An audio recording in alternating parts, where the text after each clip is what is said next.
बिस्मिल्लाहिर्रहमानिर्रहीम। अस्सलाम वालेकुम व्यूवर्स, आप देख रहे हैं मेरा यूट्यूब चैनल देसी हांडी रोटी। तो मैं उम्मीद करती हूँ आप सब खैरियत से होंगे। तो चलते हैं अपनी रेसिपी की तरफ। आज हम बनाने जा रहे हैं भिंडी मसाला विद चिकन। तो इसके लिए हमें चाहिए तकरीबन आधा किलो कटी हुई प्याज, आधा किलो भिंडी, 1.5 पाव टमाटर, 1 किलो चिकन और लहसुन और अदरक का पेस्ट। सबसे पहले हमने ऑयल को यहाँ पर गरम कर लेना है। जब ऑयल अच्छे तरीके से गरम हो जाए तो उसके बाद फिर हमने इसमें भिंडी ऐड कर देनी है। भिंडी को आपने धोकर थोड़ी देर के लिए छलनी में डालकर रख देना है ताकि इसमें से सारा पानी खुश्क हो जाए, क्योंकि जब इसमें पानी मौजूद होता है तो ये फिर पकाते हुए आपस में चिपकना शुरू कर देती है। यहाँ पर आपने जब इसको फ्राई करना है तो आपने इस बात का ध्यान रखना है कि इसको ज़्यादा ब्राउन या ब्लैक नहीं करना। जब इसका कलर ग्रीन होगा तो हम इसको उतार लेंगे। यहाँ पर हमारी भिंडी फ्राई हो चुकी है। अब हम इसको बाहर निकाल लेंगे और फिर यहाँ पर हम इसी ऑयल में चिकन को फ्राई कर लेंगे।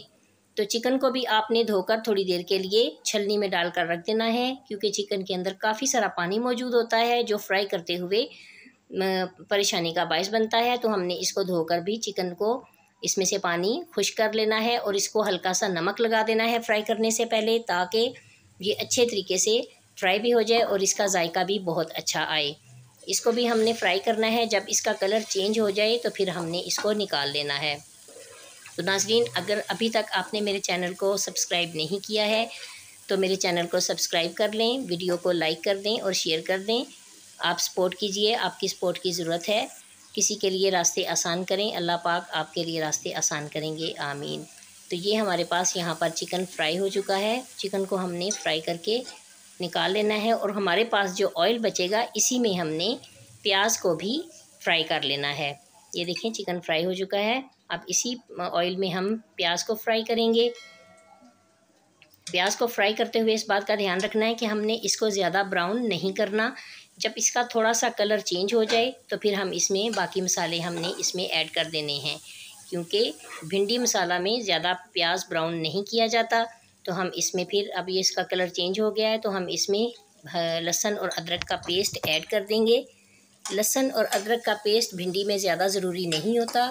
जब हम सादा भिंडी बनाते हैं तो उसमें अगर ना भी डालें तो कोई मसला नहीं है, लेकिन जब हम गार्लिक भिंडी बनाते हैं तो उसमें हमें यहाँ पर लहसुन और अदरक का पेस्ट लाजमी डालना पड़ता है, क्योंकि अब हम यहाँ पर चिकन भिंडी मसाला बना रहे हैं तो हमें यहाँ पर लहसुन अदरक का पेस्ट चाहिए।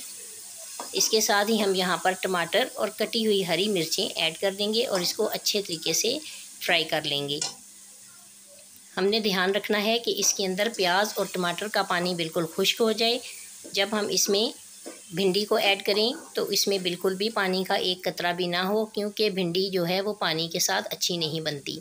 अब हम इसमें 1 चम्मच सुर्ख मिर्च, हस्बे जायका नमक, 1 चम्मच पिसा हुआ धनिया और आधा चम्मच यहाँ पर हल्दी ऐड करके इसको अच्छे तरीके से मिक्स कर देंगे। अच्छे तरीके से हम इस मसाले को फ्राई कर लेंगे ताकि मसाला और मिर्च जो है वो अच्छे तरीके से पक जाए। जब इस तरह मसाला तैयार हो जाए तो इसके अंदर हम सबसे पहले चिकन ऐड कर देंगे और चिकन को अच्छे तरीके से फ्राई कर लेंगे।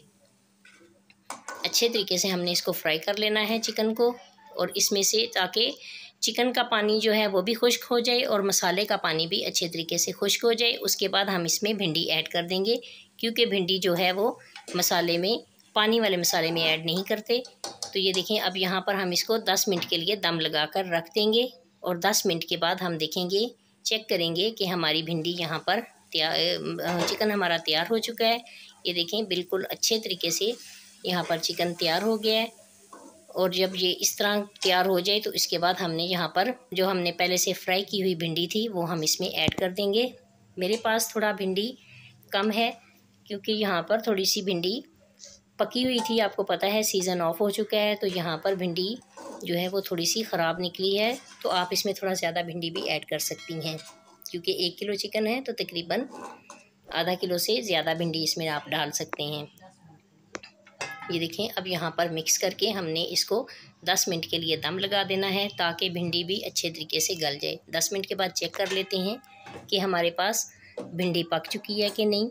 अब हम इसको चेक करेंगे। ये देखें कितने अच्छे तरीके से पानी बिल्कुल नहीं है इसमें और ये भिंडी भी अच्छे तरीके से इसमें गल चुकी है। ये मैं आपको चेक करवा देती हूँ। ये देखें, यहाँ पर भिंडी बिल्कुल गल चुकी है। अब हम इसको निकाल लेंगे और डिश आउट कर लेंगे। इसको तकरीबन, ये हमारे पास तैयार हो चुकी है। इसको तकरीबन 2 मिनट तक और छोड़ेंगे और इसके बाद हम इसको डिश आउट कर लेंगे। तो आप इसको मेहमानों को खिलाइए, ख़ुद खाइए।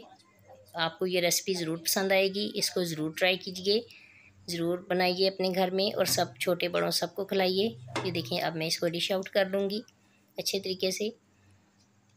तो नाज़रीन, ये इसमें मैंने तमाम घर के बने हुए मसाले जो हैं वो हमने यूज़ किए हैं। हमने कोई भी बाज़ार की ऐसी चीज़ इसमें नहीं डाली। ये देखें कितनी इसकी अच्छी लुक आई है माशाल्लाह से। बहुत ही प्यारा बना है, ये बहुत अच्छा लग रहा है यहाँ पर। आप इसको ज़रूर ट्राई कीजिएगा और दुआओं में याद रखिएगा। मेरे चैनल को लाइक, शेयर और सब्सक्राइब करें। बहुत शुक्रिया। मिलते हैं अगली रेसिपी पे। अल्लाह हाफिज़।